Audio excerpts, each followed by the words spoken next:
for I am pleased to bring you with me on a little walk around the backyard.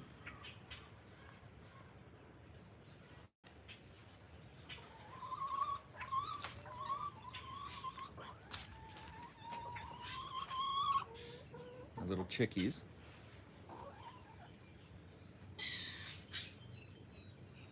are enjoying this nice weather.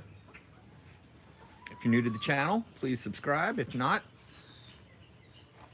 welcome back. If you're not new.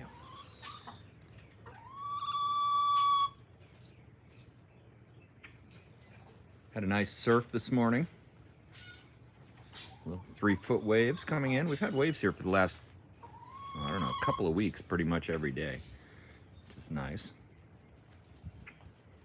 Got a new surfboard. So I've been enjoying using that.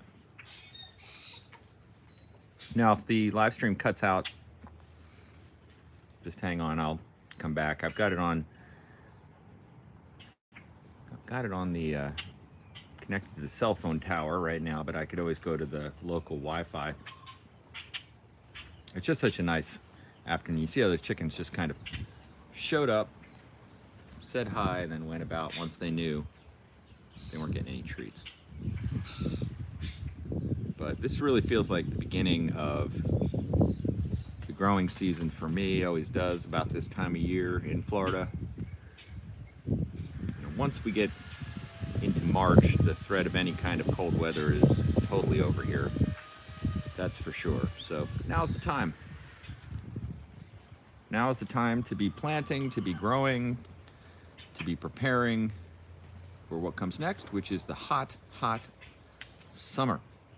Now, you can see this grass is looking pretty worn out. That's due to a lot of football playing. We go through this every year, where the yard gets used over the winter months and ends up kind of looking more or less like this. And I usually do a good trimming. This is a good perspective here because you can see where the shade falls. And this will give a good perspective on the shade management that I use here to keep grass growing, because if you don't have shade, you don't have grass, of course. But if you want a food forest, well, you can easily get in a situation, if you do well at all growing these trees, where there's no shade left. So I leave this central corridor of light down the middle of the backyard. And then I also try to open it up. Now this year, so the sun can go through as it gets overgrown, I had a shrub wall all the way up to these power lines here, or these are actually coaxial cable lines. Brought that down. And I was a little worried that I might have brought it down too early in the season because of all the heavy east winds we get this time of year typically, that it might just annihilate things. But it hasn't. Not too bad. I mean, we had some pretty windy days, but it didn't really hurt anything too badly. But the trimming of that, and by the way, everything that I trimmed, it was a lot of trimming to get all of that, the Dracaena, down and on the ground. All of it, 100% of it went back into the yard. I can show you what it looks like now. You can see since then I've got some other things I'm processing, which here are some live oak branches, and you can see the leaves have fallen down on the ground. This is the last of a bunch of trimmed live oak branches that I was processing, and I'm not sure what I'm going to do with this. I'll probably chop it into little firewood logs, the big pieces and the rest I'll cut into smaller pieces, throw back in towards the chicken pen where it'll be broken down over time. But you can see all of the leaves fell off. Oak leaves make such a great mulch. They really do. Now they're highly acidic compared to maybe some leaves, I would say, but fruit trees generally love the acidic pH, so. But look at the size of these leaves. I mean, they're really perfect size, and they break down really well. So, you know, these are a bunch that I've raked from the front yard. I've got easily 3 times as much of that has fallen since on the front yard, which I'll rake up. But I call it oak leaf gold because I claim the oak leaf is some of the finest return of nutrients that you can do. If you have an oak tree anywhere near you, you're going to have access to lots of dropped oak leaves this time of year. This is when they really drop, at least where I live. This is where they really drop a lot of leaves that you can then rake up. And what we do is we rake them up and then we just pile them in the backyard here. And then I put them around, like for instance, you can see in this compost bin, which by the way, recommend this design to anybody thinking about getting into composting. So easy, $15 Lowe's, you're in business, with a animal wire cage that you just connect together to make a hoop. Well, you can see I've got the oak leaves on top, then just under that surface are some sable palm fronds, and then just below that are some chicken bedding. So I do this layering over time. And sometimes, like for instance, I'll put in this chicken bedding. I did that the other day. And if I see that it's got a lot of flies, well, throw in a layer of the oak leaves. Now, I've got a soil fungus health video that I'm getting ready to release, but let's just take a look in here just to give a preview of that video. Look at this. That is a turkey tail mushroom. It's a type of fungus that's actually called a versicolor mushroom. And the reason they call it versicolor mushroom is because it will take many colors depending on what it's growing in. So you can see the color of this one is clearly, well, I don't know, I'm kind of colorblind, but it looks orange to me. And as you can see, it maybe looks like the tail feathers of a turkey a bit, but it's growing here because I'm placing this wood directly on the ground and letting it be consumed by whatever may grow. And what ends up growing, first of all, is a lot of fungus. And ooh, I see some other interesting types of fungus growing here that I've never seen before, and I realize I do not know what it is. Look at that. I don't know what that is. Looks like it's sprouting out of a lot of little holes in the wood. That looks like very interesting. I wonder what that is. But as you leave things on the ground, you know, the fungus is going to take over. Here's another turkey tail. Look at this. This one is a different color. Is that wild or what? Now, they do use these for some medicinal purposes, I read. They get a bad rap, the turkey tail fungus. Some people I know think that they are killers of trees and so on, which I think is a bit of a misnomer. I think that they show up when there's dead growth. You know, so if you've got some dead growth happening on a tree, I guess it could be infected and end up killing the rest of the tree, but I don't really think that's the case. One thing's for sure, if you want to have healthy soil, you're going to want to see fungus happening. Fungus, bacteria, and all the nutrients are really key ingredients to making your soil situation good, along with the worms. Now, if you're feeding your lawn the right stuff, the worms are going to come. You might have to do a little seeding of it. Uh-oh. Look at that. Critter's been digging. This was an area where we buried some eggs because we had too many eggs, and I just dug a hole and buried them. You can see something decided to get into that. Oh, look at this, more fungus. Interesting. That looks slightly different. I've seen all kinds of different fungus growing around as I do this. And most of these sticks that I process, of course, I'm going to lay right on the ground. Oh, look at this. Look at this. They pecked this banana tree right down to the ground. Broke off one of the branches from my dreadlock croton there. Bummer. You naughty little hens. Pecked down that banana tree. But it was no. It was already done. I'd already harvested the banana. But still, they did peck around the base. You can see there. These chickens are living a life of leisure. I just walked right into a spider web. See that little spider? That's called a saddleback spider, I believe. No, crab spider. Crab spider. Sorry. shot here. Not really. But I do actually try to not break, you know, not to kill them. I like to have the spiders. I know how strange that might sound, but I like all the creepy crawlies kind of setting up shop and doing okay in the yard. That little spider is probably incapable of actually biting a person. It's so tiny, but I've never been bit by that kind of spider. You can see all the sticks that I lay here. I've got to go and rake them back in, but the hens do a good job of just all the sticks that I put on the ground, constantly scratching at them and breaking them down and, you know, partially covering them with dirt. And the hens really do all the work. And I found that it makes them pretty happy to have lots of things to explore. Look at these beautiful birds. I love my chickens. They're so healthy. But like I said, they're my little army, my little workers, breaking down whatever we throw into this chicken pen. They're breaking down, and I try to throw in as much stuff as I can in terms of leaves and organic matter. But no matter how much I put there, they seem to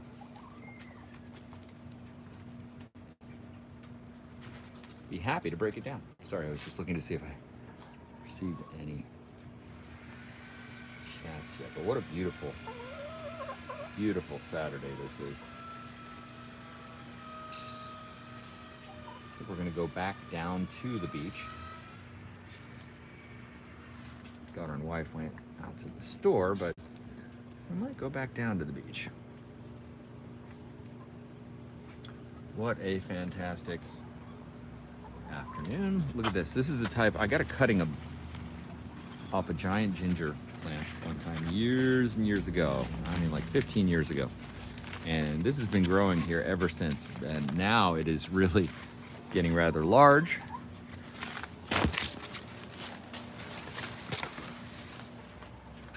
See the ginger. This is a combination of large leaf plants that I like here.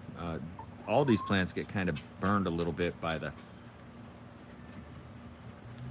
cold weather we had. But this ginger, you know, there's so many types of ginger. This isn't the type of ginger you'd get if you got some ginger at the grocery store, of course. This is a much more exotic type, but ginger typically doesn't like salty conditions much, and we have a lot of salty conditions that happen here. Oh, hey, Jack.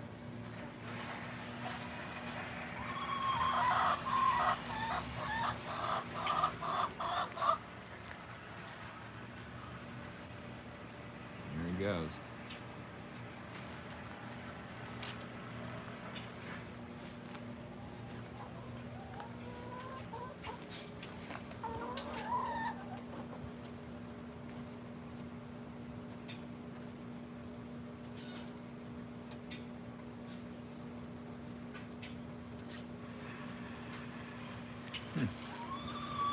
Okay, now I'm going to leave it on the cellular connection and hope I maintain the connection. If it jumps out, I will be right back, but I want to give the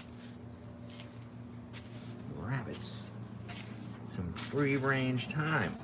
Hey, Nels. Thumper's flopped out.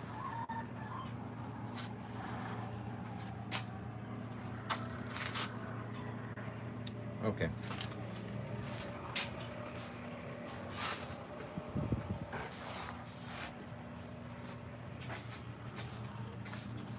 The Zen Bunny Run is about to be activated.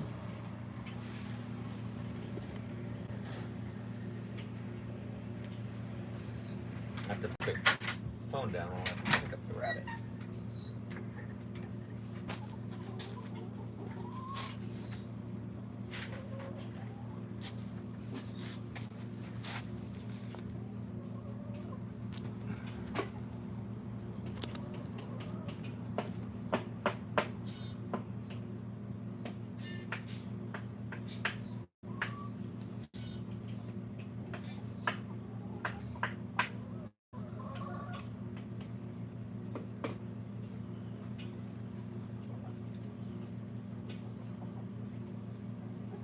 me, see this little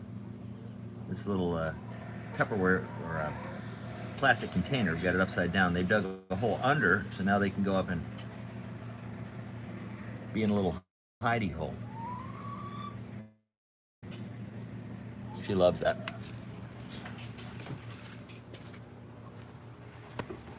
Like a rabbit house. Anything else?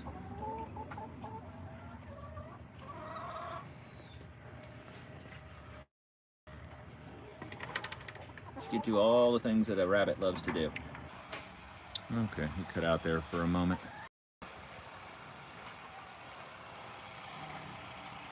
I keep watching these moringa to see if they're going to spring back.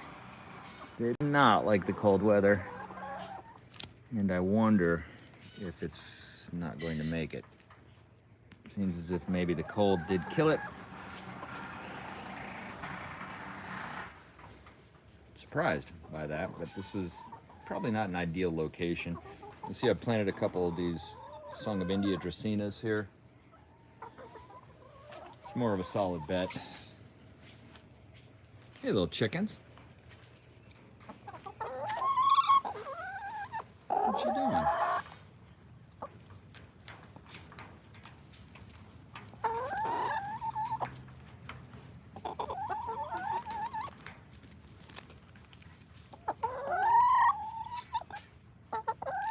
Hey, Sarah Miller. Welcome. Hello, Orlando. I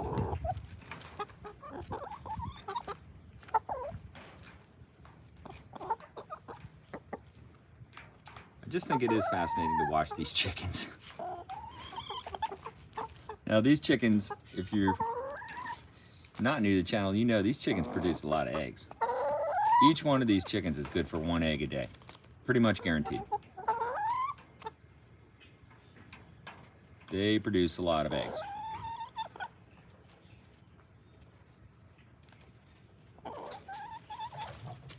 And I'll tell you, I was a little worried about the food supply, the consistency of the food supply, seeing all the indicators that we can all see and the economy and whatnot. I think it's important now, not in some fear-based way, but in a real, oh, look at it. Oh, you picked some chickenweed? That's their favorite vegetable.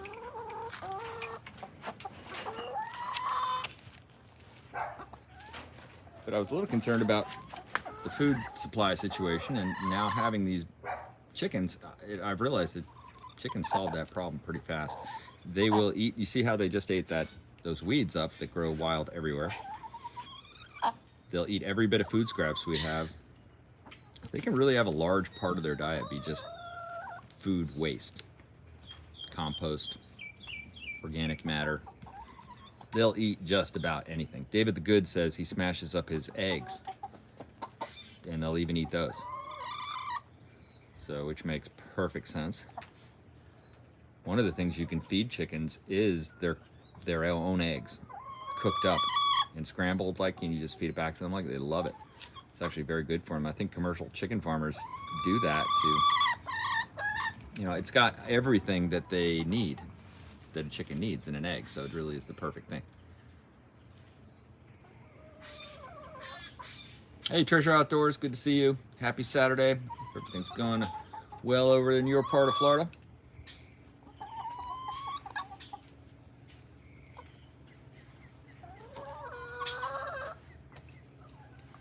Oh, okay, Sarah Miller, yeah. So you're a renter, but you're still container gardening. You know, that's what I did quite a bit of prior to owning my own little house and backyard like I do now. But for years, I patio container gardened. When we lived in the Northeast in cities, I would container garden on the balcony. Sometimes have the pigeons come in and land on, say, my tomato plants and kill them. Yeah, container gardening is a great way to go.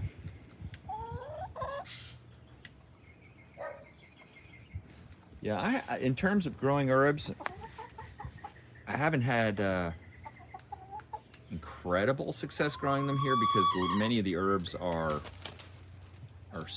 really salt intolerant. You know, they're easily affected by salty irrigation. But I found some that grow really, really well and easily.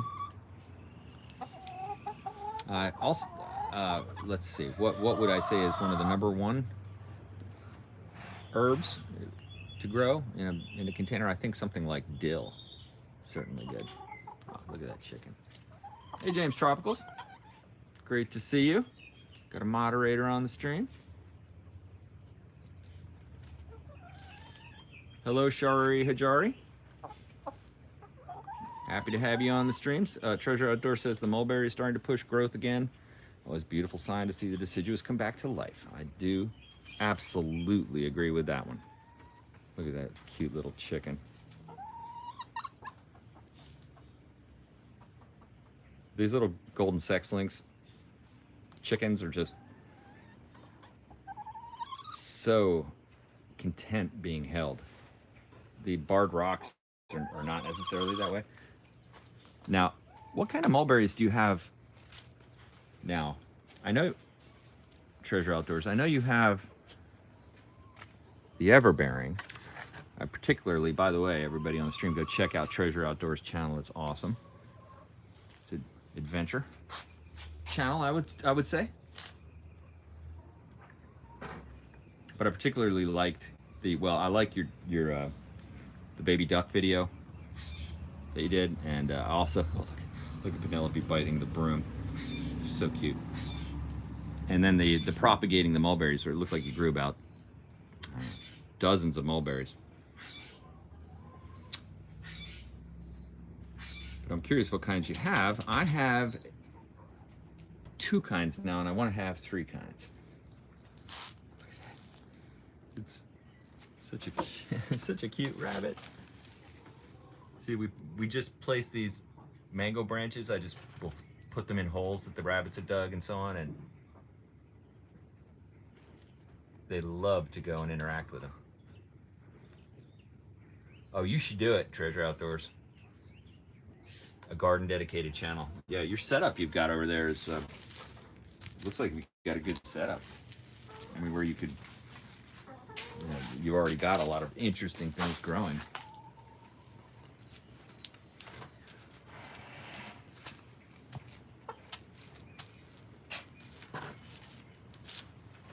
Picked a mulberry leaf. Well, here's the other kind of mulberry. And I'm wondering when this one is, it never really dropped all of its leaves, which is weird. This is a Persian mulberry.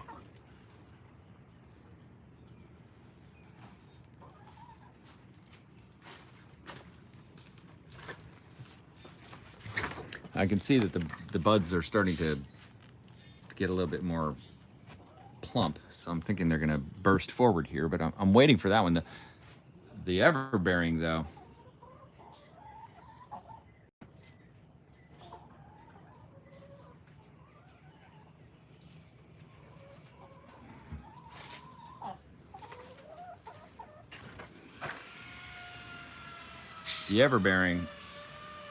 definitely dropped their leaves completely in the wintertime, unlike that Persian didn't seem to.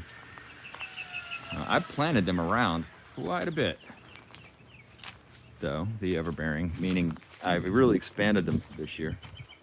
This one's already got a few mulberries on it. Oh, actually, I love them when they're red like that. I'm gonna take them off. Yep. Yeah, James Tropicals, you should get a mulberry tree this year and grow one.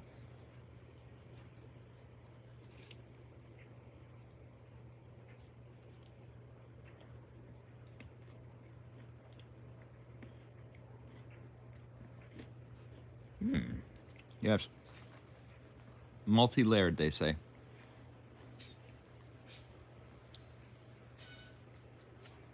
Yeah, I totally agree. It's one of the most rewarding fruit trees to grow. It really is for me also, and primarily because it will grow through most anything, and it'll regrow after it's been popped. And you know, those little shoots that you were talking about, there they are. Great to see it this time of year. Spring is springing. Get rid of all the non-tropical weather from the United States. Yeah, you send it up to Canada. They seem to be just fine with all the snowstorms.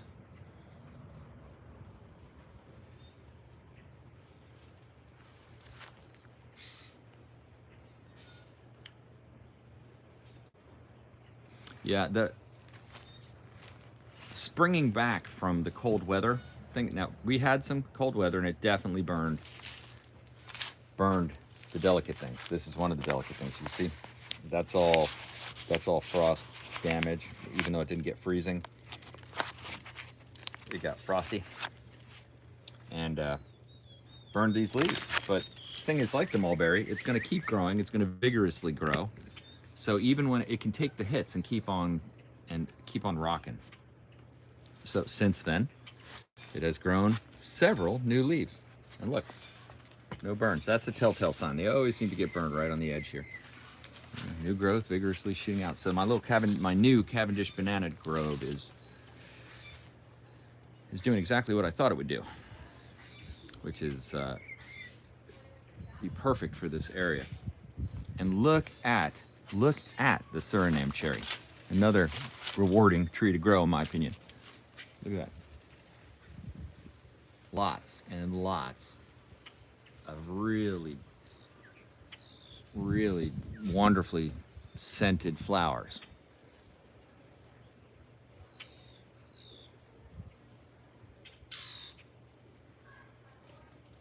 Do I grow grand name bananas? I actually almost purchased some. Here's some more mulberries. I almost purchased some that I saw being sold at Home Depot this year, but did not pull the trigger. I still might. I have a little room in here I could place them. Oh, by the way, if you like this kind of content, please go ahead and hit that thumbs up button. That helps me in the algorithms. All that good stuff. Thank you for everybody on the stream. Appreciate your views, subscriptions. It's awesome. Appreciate you being on the stream with me today. Yeah, I am absolutely ready for March. The water here, the ocean water, has really been warm this year. It only got down into maybe the mid 60s, and it's back up to like 72, 74 degrees right now. I mean, it is incredibly warm ocean water for this time of year. Now, I'm not trying to indicate anything by that observation other than looks like we got a warm curl of the currents, which can happen. It's nice. North of where I'm at, north of Cape Canaveral, though, the water is in the 50s, just to give you a contrast. So just less than an hour away, I could drop the temperature of the water by almost 20 degrees.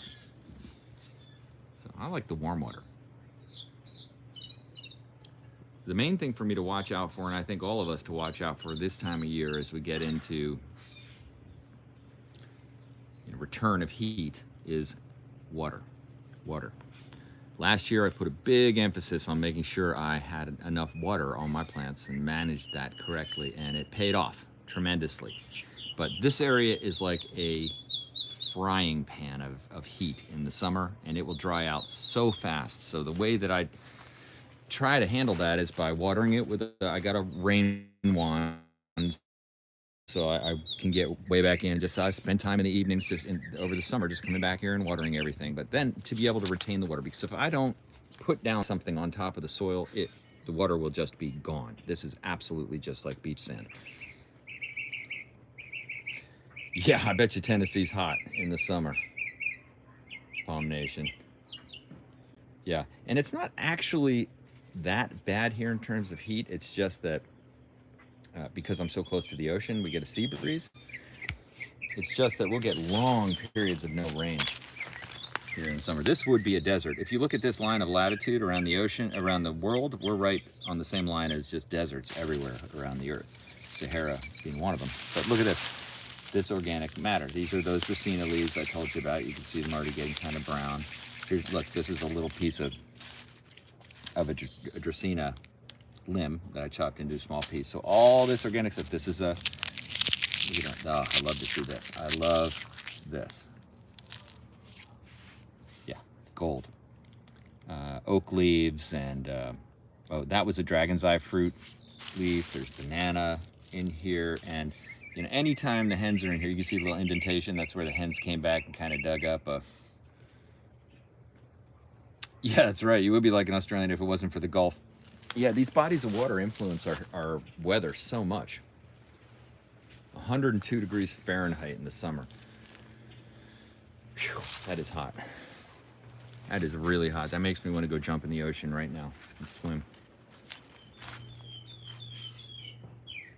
I just walked through another spider web. Constantly walking through spider webs.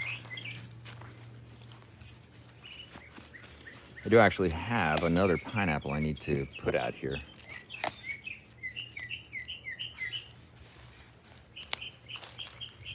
Go feed those to the chickens. Aren't they pretty? Now, in terms of an approach to vegetable gardening, one of the things I've been thinking about this year was to put in more of these vertical growers. This one was actually absolutely fantastic. I grew carrots in it. I grew various herbs, some mints, some spearmints, some peppermints. Now I transition over to pineapples. Look at that. Beautiful pineapples. This thing has really been a champ for the pineapples, and these are some old ones that I had growing in the garden that I pulled and tried to rescue. I think I'm going to give up on those because they're forever damaged and go with more of these grocery store pineapple heads. But the retention of the water is going to be critical this year for continued growth. Have a number of things growing here. This is really a mess. I'm going to get this cleaned up this weekend. You can see the Roselli. That's a good one, by the way. If you're not on the Roselli game, you need to get on it. That is an absolutely...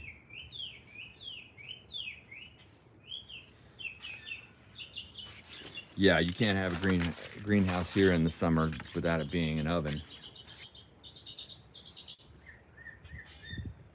These are all mulberry trees. Got some pigeon peas growing there. We need to plant some more pigeon peas, the tamarind, etc. But I need to get this area organized, really make a good plan for what I'm going to do in the yard this year and move out on it. But the Roselli was such a winner last year. So were the pigeon peas.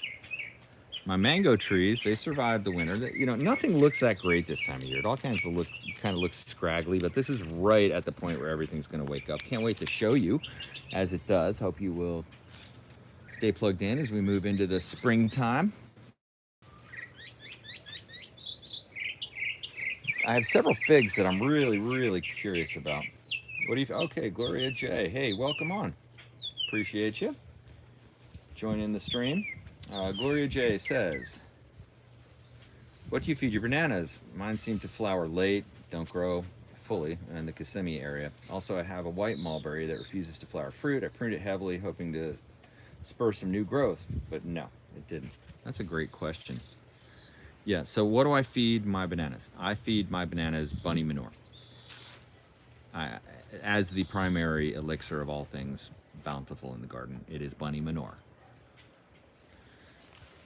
Pure and simple. And I can show you some bunny manure because I have a non-stop supply of it. Well, the bunnies don't stop, and I have 2 bunnies.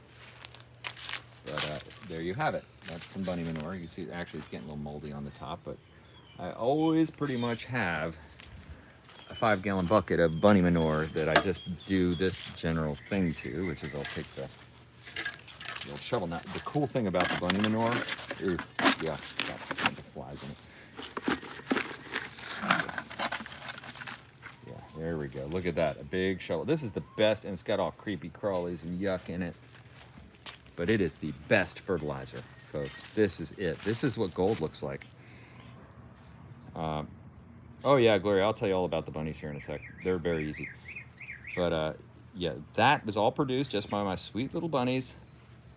And it's the most nutritious fertilizer you could possibly put around vegetables and plants. It's a cold fertilizer, and I've spent a lot of time trying to get the word out on this stuff, but it's a cold fertilizer, and that's meaning that you can put it on things and not worry about it burning them. Now, this is a Musa banana, The other thing is, okay, so besides the bunny manure, so you asked about what was the fertilizer, but I'd also want to say, you said you had some problems with it fruiting and so on.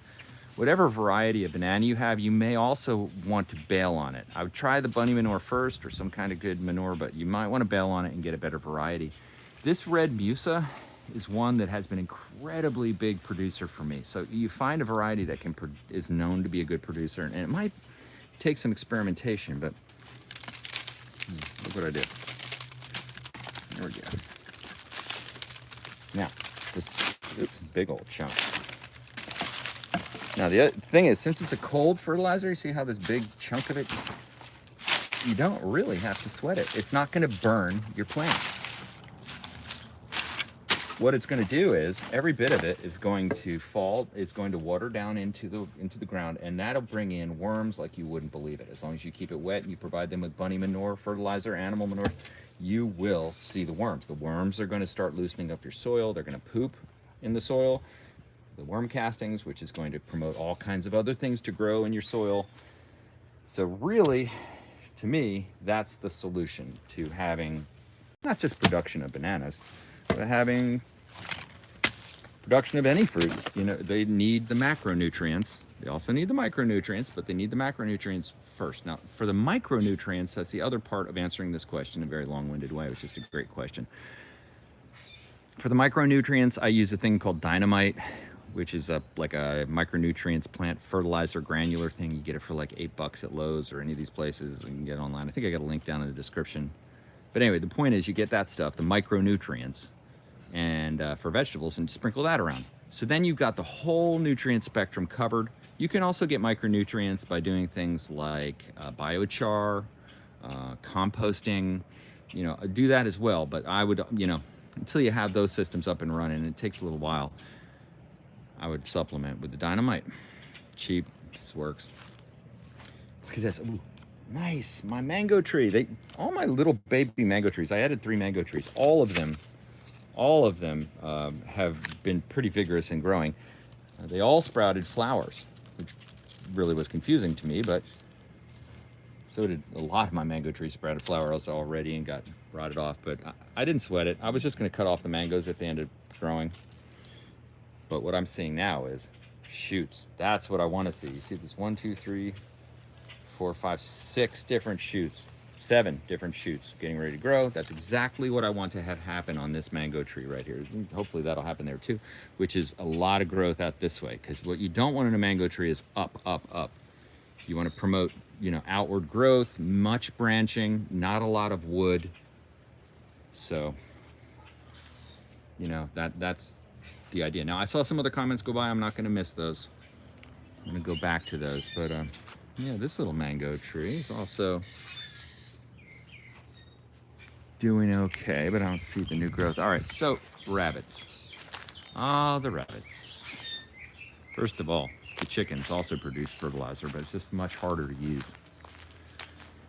It's not practical for a constant application, but like the bunnies, I'm actually, one of the things I have to do this weekend is clean out the bunny turd trays. Oh, look at you, little hen. Oh, eager. Barred rocks are always the first ones to come in. They love those veg. You like that veg? Everybody loves feeding chickens. Even if you're like kind of like weirded out by chickens, the idea of feeding them, so fun. They'll eagerly gobble up everything. All right, but the bunnies, now keep in mind, if my stream goes out, maybe I'll switch over to it. I'm gonna, just know if I stream drops out, I'll get back in. So, you know, this can initially look like just a, you know, gross area, really. It's wintertime and it's gonna get green again too. But this is sticks that I put here that the animals love to climb, the chickens and the rabbits both love to interact with. So I put some branches down there just to make it a little bit more cool for these creatures. So I built this simple rabbit area, and then I ended up putting a roof on it to keep them nice and cool. Let's look to see what the temperature is there actually. What is the temperature? That's not bad. We can't complain about that, can we?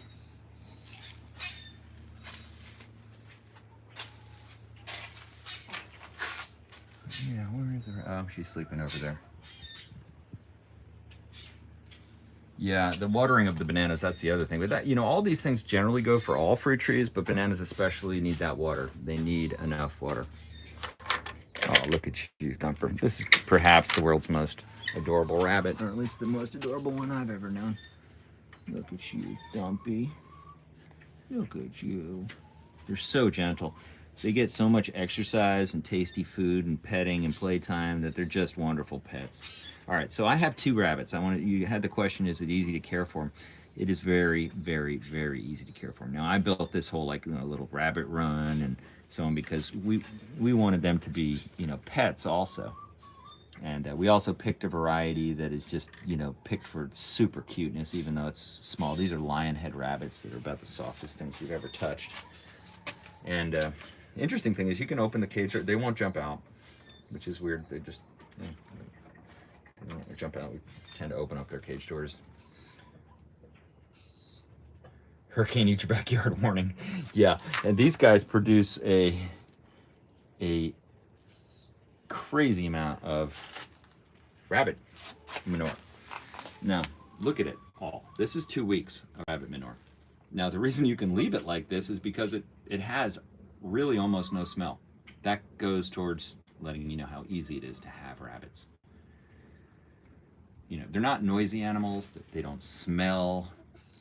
They are more wild than most animals I've ever had, meaning that they're I don't think they necessarily want to be picked up or whatever. They've got their own little interesting personalities, but man, we love them. And now both of these rabbits, they smell like dinner. Yeah, and hey, if you ever get too hungry, you could always eat them. But I would hope I wouldn't have to eat little Thumper here. I mean, gee whiz, he's not even the size of a rotisserie chicken at Publix. But there are all kinds of rabbits to get, so you wouldn't have to get these little ornate, pet rabbits like I have. You could, which produce, this much in 2 weeks. You could get a giant what they call meat rabbits, which are typically, woo, they're so jump. Every time it makes me jump when they do that. They just jump or twitch real fast. Rabbits are jumpy. You could get a meat rabbit type of rabbit, which they can be 12 to 15 pound rabbits, gigantic, and some of them are excellent pets too, like the chinchilla and the California, the New Zealand rabbits. And a 12-pound rabbit will produce 6 times as much poo as what you saw there, so you're going to have plenty. Of course, they eat more too.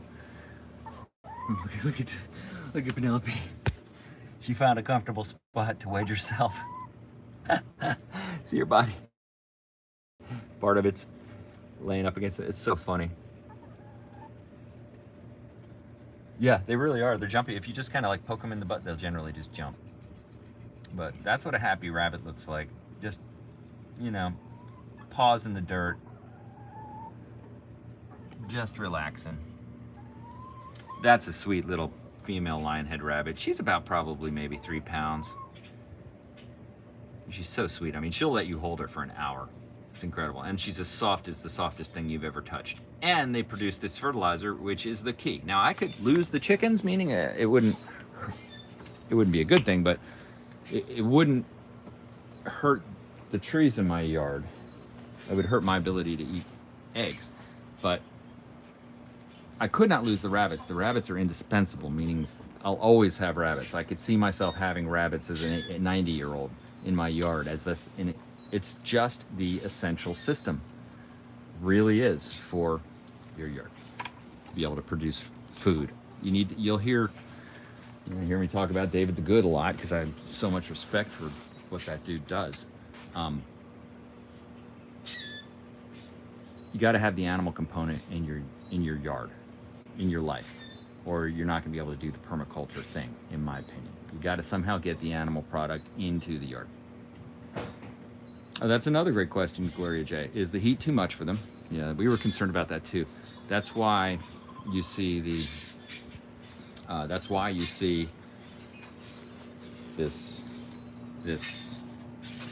thermometer and this roof. That's why I did both of these things. And the other thing is, because I was so concerned about this, is that I made sure that the cage that I put together for them had airflow from all directions. Now, you can see it's got this, I have rolled these up. I generally roll them up and just stuff them up there, but it also has this ability to have airflow from top, bottom, and sides, all sides.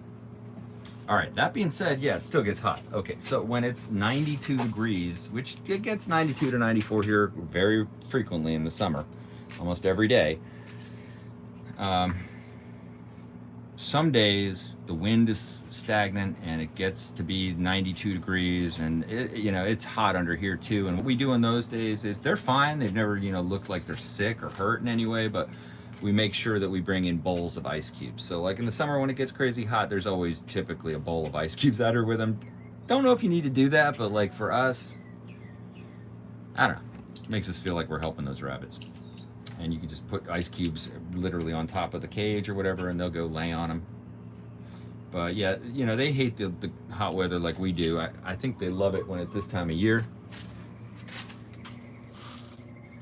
Thumper, when you have a bunny like this, you just want to keep petting it and petting it and petting it. Anybody who comes over and deals with these bunnies, they just like, ooh. You just want to feel the softness of it. They're so cute. Okay, so yeah, not that hard, and they don't mind the heat too much. These are rabbits that were born in Florida. They come from generations of rabbits that have lived in Florida, and so they're a kind of rabbit, the lionhead bunny, that will do pretty well. But of course, direct sun, so on that, they would not do well. Here they got plenty of shade, and we can fill in enough of the days where it gets crazy hot. She's so goofy. Yeah, now look at this, Pigeon Pee, folks. I want to point out the Pigeon Pee. This is like a tongue twister. I am an advocate of the Pigeon Pee. The Pigeon Pee is a prolific producer of peas. Also has a beautiful flower on it. You see that? It's like almost like a ginger flower.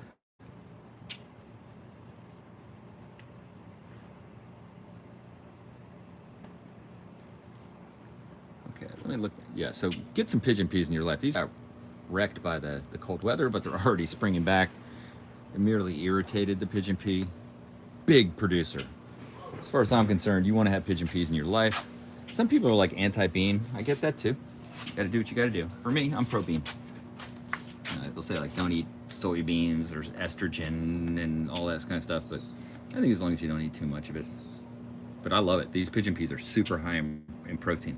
All right, let's look. I'm standing in the shade here because it's actually getting kind of hot. It's nice in here, 82 degrees in the shade. All right, so I'm gonna go back and take a look. Yeah, rabbits, Palm Nation says rabbits are jumpy like traffic signals that are on a cable span. Yeah, it's true, they are jumpy. Yeah, ask the rabbit if he's a corner bean. Glory J, yeah, I was asking about the heat. Yeah, I was concerned about the heat too for the chickens, really, because the chickens, not all chickens can handle the level of heat we have here, but they've been fine.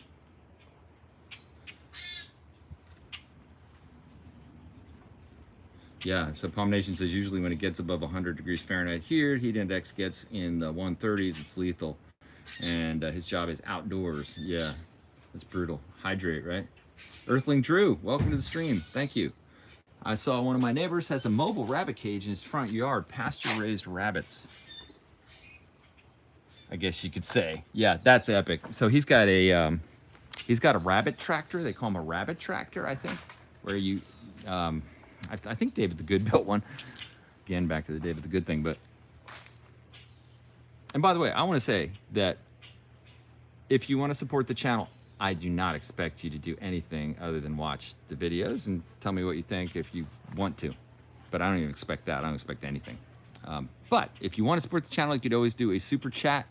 I feel bad even mentioning it, but I did put it on the stream, so that's always a possibility. The reason I mention that is I put super chats on my channel or whatever, enabled them on the channel, and super chats where you can, I don't even really know too much. I know you can give money or you can give like other stuff. Anyway, like some other kind of credit or something. But anyway, I turned it on just like YouTube asked, hey, you want to turn it on? Turn it on. Then I didn't think anything of it. I don't think I've ever mentioned the super chats thing in a live stream just because I feel so cheesy. Even saying it, it just feels gross, really, to me. Because that's not the point of the channel. It's not to milk people of super chats. It's certainly only to spread the word of self-reliance and independence and food forests and permaculture and all the kind of cool things that I like to do. But David the Good, here's what I'm going to say, was the first and only person that has ever given Eat Your Backyard a super chat. That's pretty cool, man. Yeah, and his books are awesome too. If you're looking for permaculture books in the area of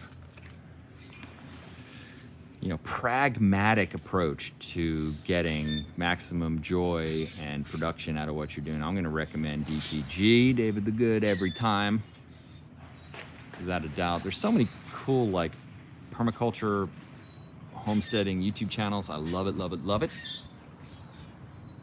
And I'm just jazzed beyond belief that to connect with people like that. I just find them to be so incredibly interesting. And if you know DTG, he's got also a incredible sense of humor, which exactly lines up with mine.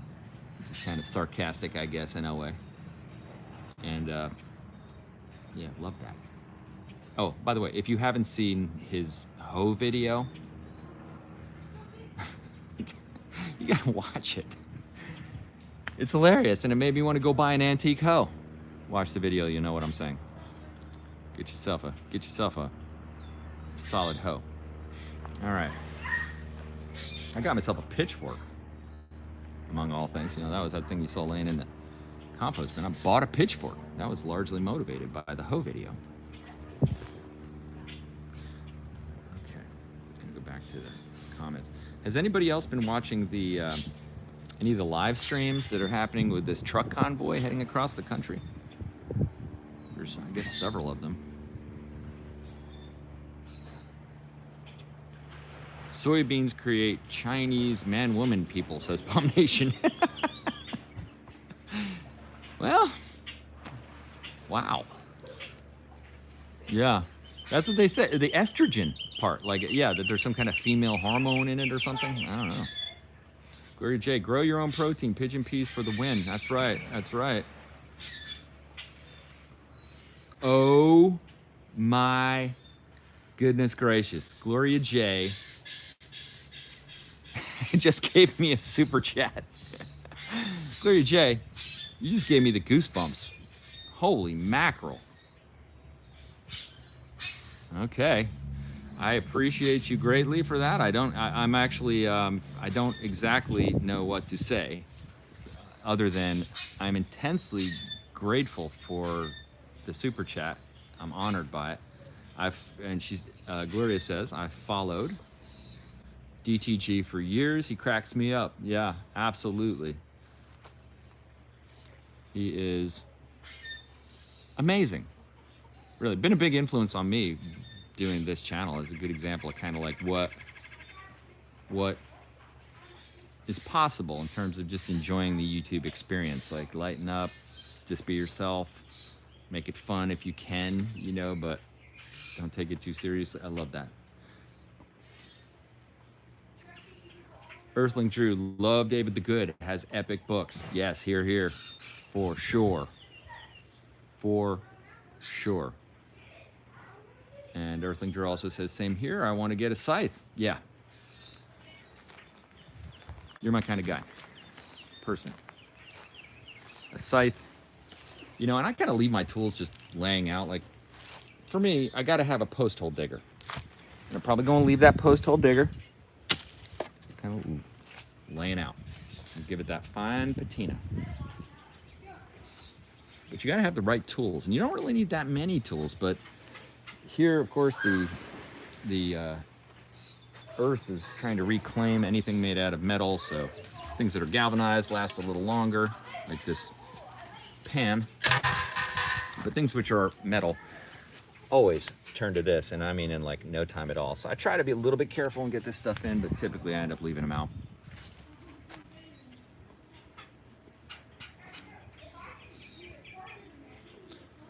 Palm Nation says I live like Duck Dynasty. That sounds like a great way to live, actually.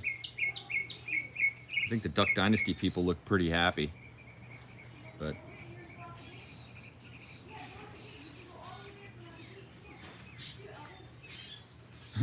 Palm Nation, I need more sausages to subscribe to my Kingdom of Boredom. Yeah. Oh, and stupidity. Well,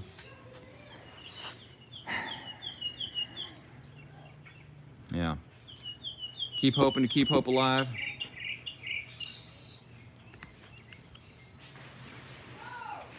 But yeah, so I've been watching a little bit of that trucker convoy heading across the country, and man, is that ever addictive. Holy moly. I wonder how that's all gonna go, you know, but and I don't even mean like in any way other than it makes me a little nervous when truckers are upset. Keeping in mind that they are one of the truckers, Trucker G. That's what I was watching. Trucker G and Mama G, his wife, are driving across the country in their big rig. They're not going. They said they're not going to go all the way across the whole country, but they're going through most of it. And they're passing through these little towns out in New Mexico, and now they're in Texas today. And wow, it's just wild to watch, because these live streamers now, there's a whole, you know, herd of live streamers, YouTubers going along with these convoys, whatever, following them and giving you a perspective into it. But they're talking to the people that are there supporting it on the side of the road. They're talking to the truckers. They're talking to everybody, so you can get a real good perspective on what's going on. Seems to, you know, it gets a little political at times, but I think it's mostly just a pretty good vibe. You got Palm Nation got a phone call from a Navy recruiter trying to convince me that I need to join the Navy at 3 a.m.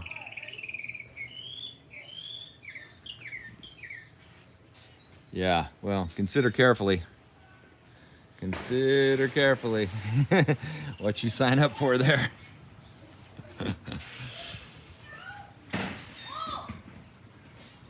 Yeah.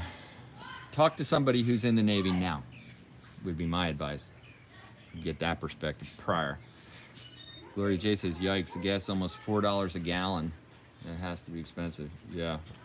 Yeah, absolutely. Right. That these folks are going across the country in a truck. One of them said that it costs $3,000 to run his truck. That was Trucker G, said to run his truck for a week. And he said in California, he was taxed 3 different ways for every mile he drove, by 3 different taxes per mile. Like, the cost of operating those trucks is crazy high. And this was the guy, Trucker G, they asked him what he hauls. He said refrigerated stuff, so food, you know, all food, mostly food. And, you know, if those guys stop hauling heavy loads or whatever, I mean, we are in a legitimate, serious situation. I hope they are happy, but I also love to see everybody waving the American flags and doing all that pageantry on the side of the road. I mean, it's really kind of touching that people come out and support a noble idea like freedom and liberty. You know, even if they're just waving the flag and yelling a thing that's a happy message, as long as it's all peaceful and positive, seems like a pretty good thing. And it's rather touching to see all the support they're getting, I'd say. If you watch some of these live streams, Trucker G is one of them. There's another one called First Responder or something or other. Anyway, I actually did a stream last night where I showed a bunch of live streams from, well, around the world. A couple of them were from that trucker thing, but then I also showed the bottom of the ocean and a sheep pen up in West Virginia. Yeah, Palm Nation. JB is vegetable in chief.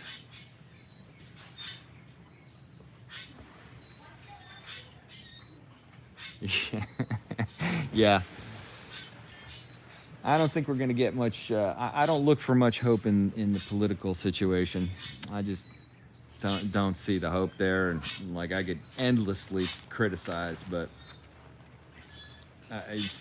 to me, all the solutions are going to be local. all the solutions to problems most of them are going to be local. Let's say the vast majority of them are local solutions. But one thing's for sure, sticks in my craw, one person telling another person what to do with their body. I don't like that. Yeah, and by the way, I'm fully jabbed 3 times and the whole 9, you know, but I wouldn't expect anybody to do anything like that. I don't think, I mean, I just believe the sovereignty of your body is very important. And I totally get why people don't want to do it. But, yeah, and by the way, let's not start talking about that subject too much because, yeah, next thing you know, we'll get this video bumped. But, my point is, yeah, kind of nice. Kind of nice to see people coming together with something positive. But the way I look at it, those trucks stop rolling, and who knows what's going to happen. You know, they're all heading out to our nation's capital. If those trucks stop moving, yeah, then we're in trouble. So we should, I'm hoping the message of this, that we're all on the same page, which is our own personal strength is the only thing that can be of any use to anybody else. If you're not strong personally, you have no use to anybody in terms of helping them. So, you know, I think it comes down to some basic things that we can all be strong in so that we can be strong for everybody else that we know. And those 3 things are food, shelter, and security. Food, shelter, security. Speaking of which, those are the weapons that dictators would love to use to control you. So, you know, I think taking away the ability to control those things is good wherever you can. Certainly food, though, is the great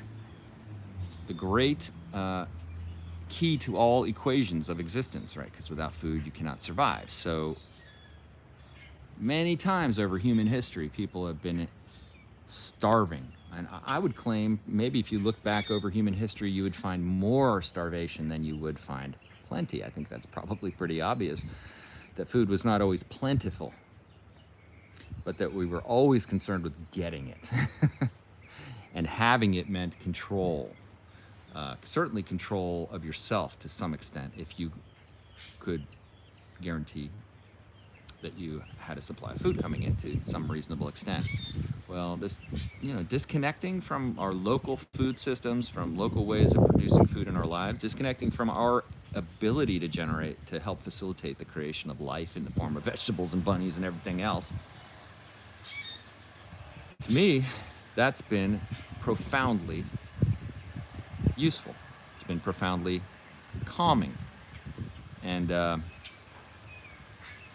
I hope all of you might be doing some of the same.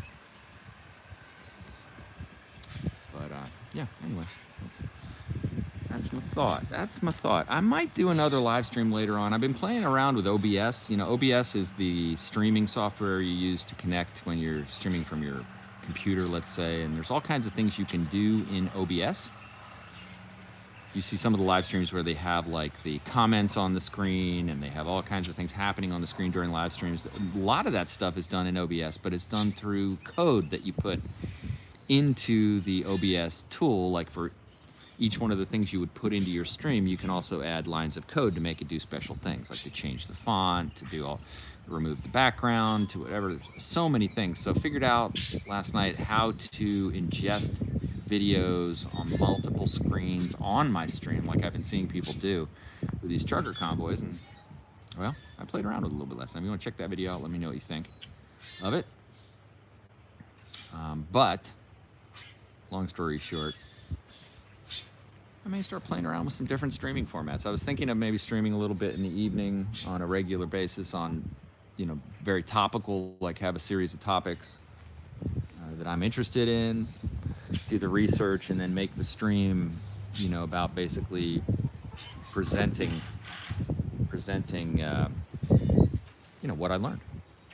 And soil health is an area, like I said, I'm very into right now, and I've been reading a lot about it and so on and so forth. I feel like I could probably do a live stream just on that. And the point of these live streams would not be to be the educator 100%. It would be to educate to the extent I know, correct any things I've figured out that are not correct, and learn from everybody else on the stream. But anyway, okay, let's look back at some of the... Yeah, Palm Nation says there's more hope in government of North Korea than ours right now. Yeah, well, I don't think I'd go that far.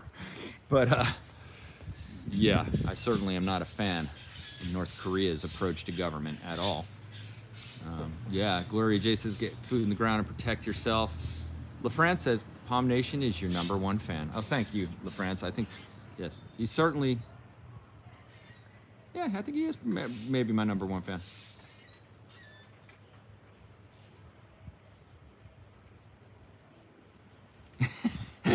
LaFrance is checking you out there, Palm Nation.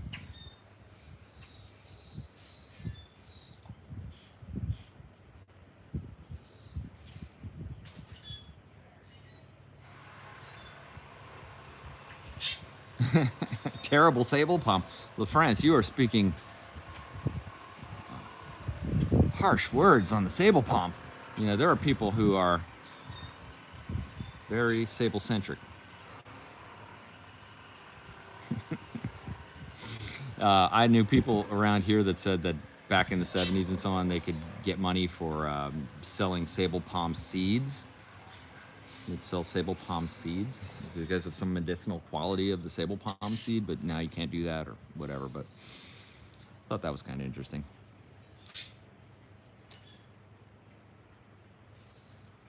It sure is a peaceful day. Well, when my daughter returns, we may end up going down and hit that beach. LaFrance says, I hate native Florida plants. Yeah, I could see why they wouldn't be first on your list, maybe. Yeah, I can tell you the part of Florida that I'm in, the native plants would be something like scrub palms, sables, and oak trees.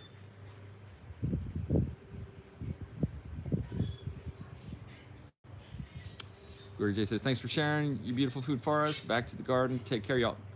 Yeah, take care, Gloria J. Thank you very much. I appreciate you jumping on the stream today. Have an absolutely wonderful day.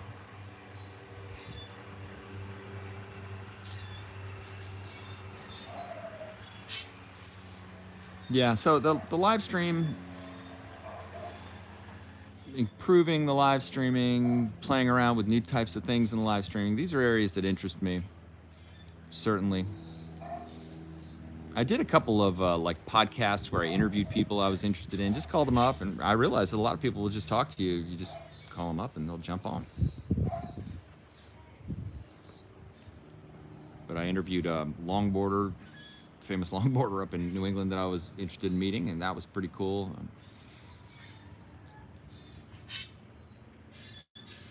Yeah.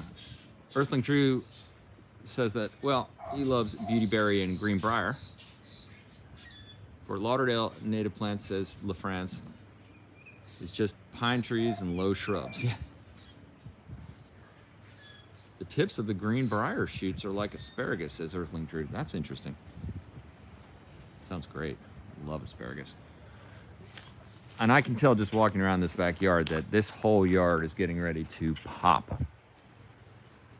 What I need to do now is finish distributing this bunny manure, get the other bucket of bunny manure, and start getting the bunny manure out around the plants, watering them. That's going to be the turbo shot they need. Oh, look at this. The other Suriname, I just noticed, is flowering as well. The Soursop, oddly enough, which I thought might have bit the dust, got green shoots all over it.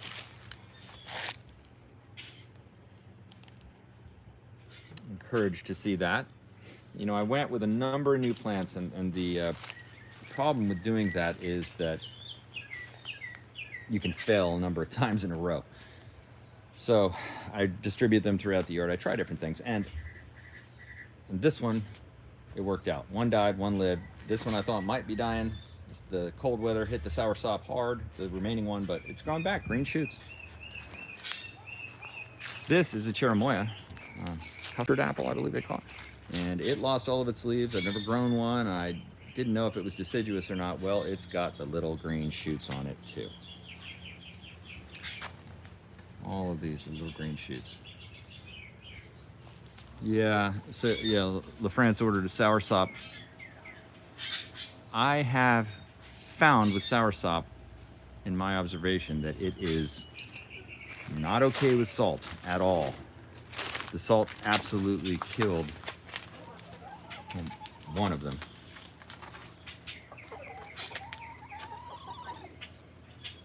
Look at you little chickies.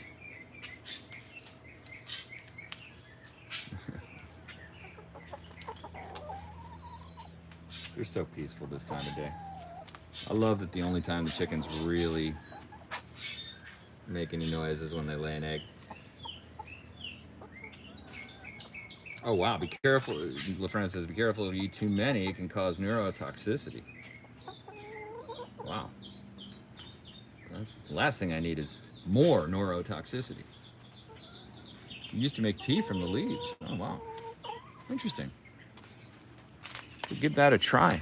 I'll tell you, I failed at the citrus thing many times, and I just managed to get lucky every once in a while, and I think I might have gotten lucky with this one. This is a Valencia orange tree, and it's got, you can see it's got the new growth all over it. I planted several citrus trees, and most of them died this year. The grapefruit is clinging to life. I have a lime tree that is just kind of barely doing anything. Look at this thing. Maybe this will jump too. I'm going to be looking for it. I just don't see any. Oh, there you go. A little sprout. But finally, I see one with a little bit of vigorous growth. This is what I want to see, which is all these little sprouts coming out. I might actually have oranges. I would be absolutely thrilled to have oranges. And a lot of these Charlie Brown fruit trees that you see in my yard, you know, they just are got the ever-loving snot kicked out of them by winds and, you know, cold weather or whatever, all kinds of things that happen this time of year to the plants. And then this, right around now, they just jump forward. You know, since a lot of other things, you have these evergreen things around here, like, you know, coconut trees and so on. Seeing anything dead, almost, you know, in comparison to something alive, makes the thing which is dropped its leaves look even more dead, if that makes sense. We're used to everything looking green. So even in Florida, you get that change of seasons thing going. It's just a little different than in the north. Maybe watching this very carefully, like this thing looks like it's about doing nothing, but it's a Generic fig tree, which should jump forward.